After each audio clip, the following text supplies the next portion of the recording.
Bos días a todos e a todas. O meu nome é Ángela Dan Sanjeo e hoxe vou vos a falar de Xosé Luís Méndez Ferrín.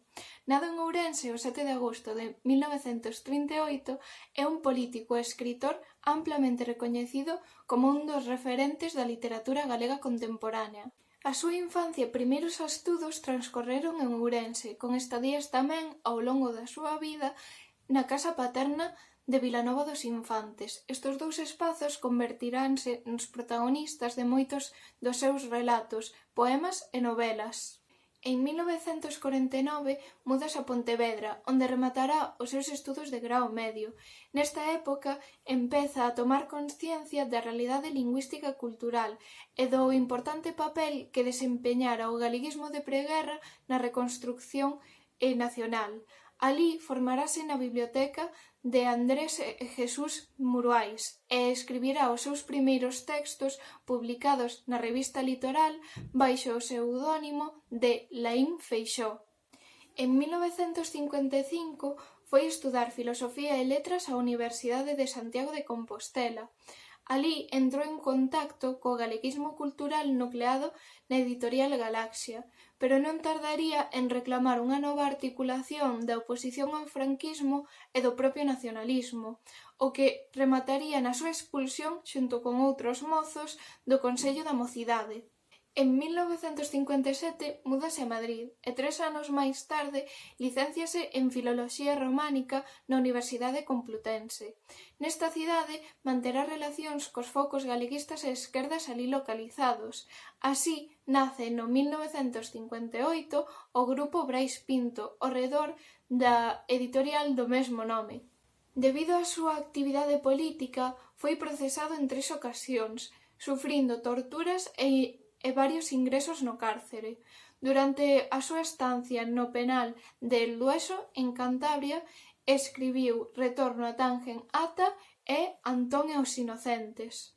En 1961 seguiría un curso de cultura inglesa na Universidade de Oxford e dende o 1963 ata o 1965 faría diversas viaxes por toda Europa.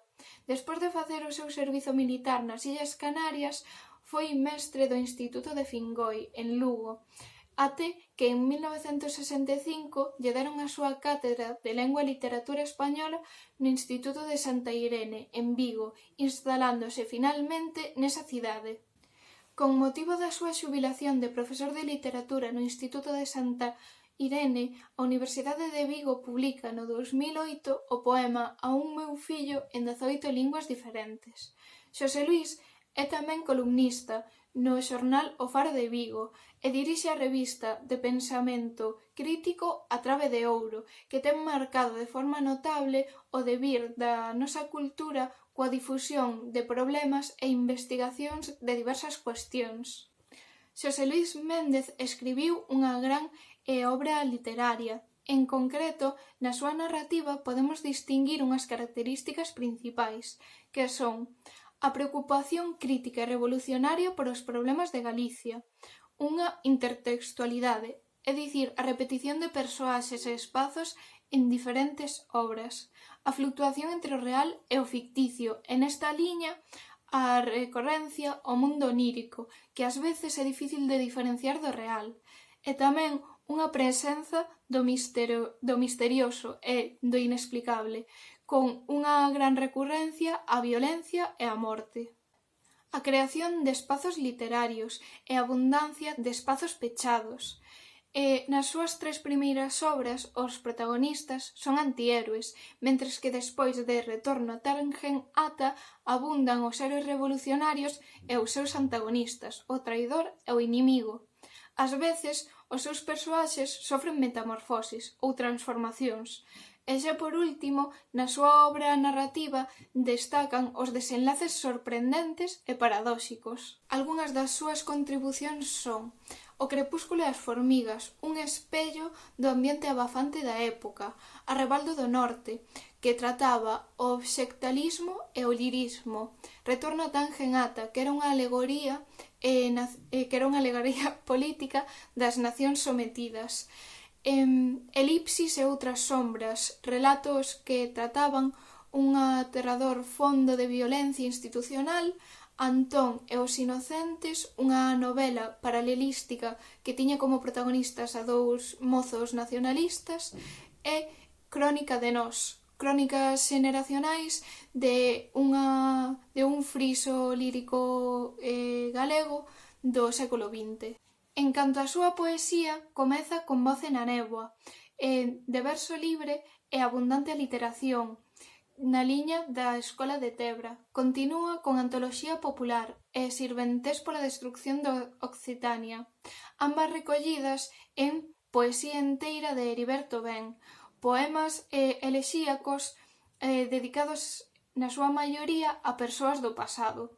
A publicación en 1976 de Con pólvora e magnolias vai a significar un cambio dentro da poesía galega. Fai un redescubrimento do uso da linguaxe, das formas e dos recursos formais, da dimensión estética dun poema e dos temas nun momento no que a poesía social realista estaba en decadencia de calidade debido aos excesos que dela se fixeran.